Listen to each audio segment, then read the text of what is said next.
me tell you a small story. Don't confuse this with what our news anchors refer to as a story. This is no such story. This is real life. And I will recount it as I walked through that gentleman's life. It was probably 2003. And I was a lieutenant colonel.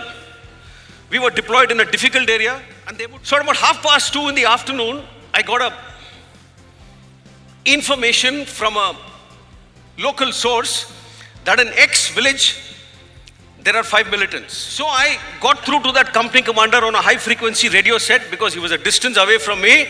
And I told him, Mal, so many villages, so many militants, go. Now, was that my plan of action? Yes. So was I smoking a pipe and standing on a model and moving, little pieces around before I made the plan? It doesn't happen in real life. When it comes to terrorism and militancy, that is contact. You act, you'll succeed. At about 5 o'clock, I got a message on the radio set. This is a message which nobody likes to hear.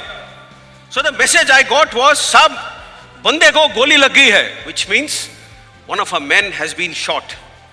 To me, that is failure. It means on my watch, nobody must get shot. 2 people have a weapon, somebody will get shot.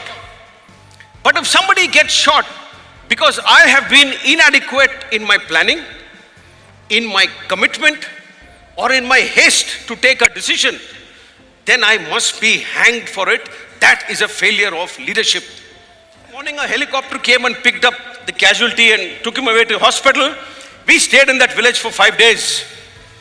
5 days and 5 nights.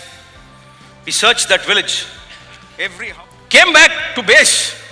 Anyway, got through to the hospital, got through to the ward where he was admitted.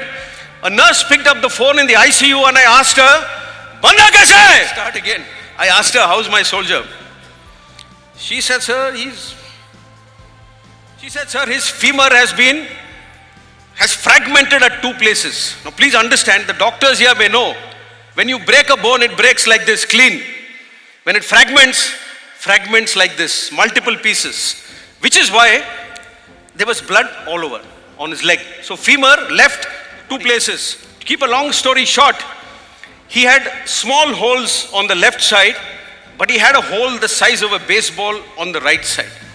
The fact is that when he was put into the helicopter the next morning, his entrails and inside were put in a little polythene bag and put inside the helicopter.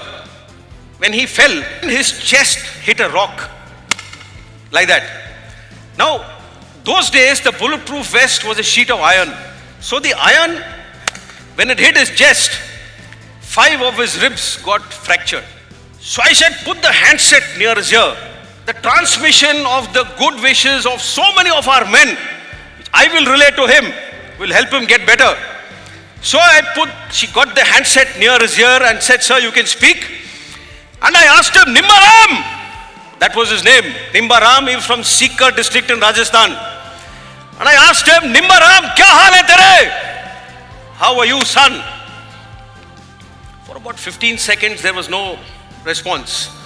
And I was about to put the handset down, thinking that, either he can't hear me or he can't speak or both.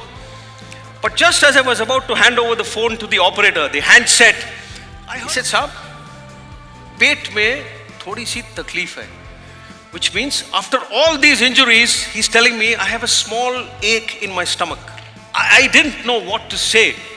And then I heard him say in a feebler, thinner voice, कि साहब पलटन के बाकी बंदे कैसे हैं? Which means this man is dying and his concern is for the well-being of the rest of his team. This is priceless.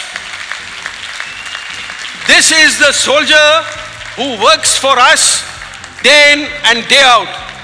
And I have absolutely no hesitation in saying, ladies and gentlemen, for our today, he gave his yesterday. For our tomorrow, as I speak, he is giving his today. So at the end of it, ladies and gentlemen, this is the story of the Indian Army nation building. This is the story of our soldier.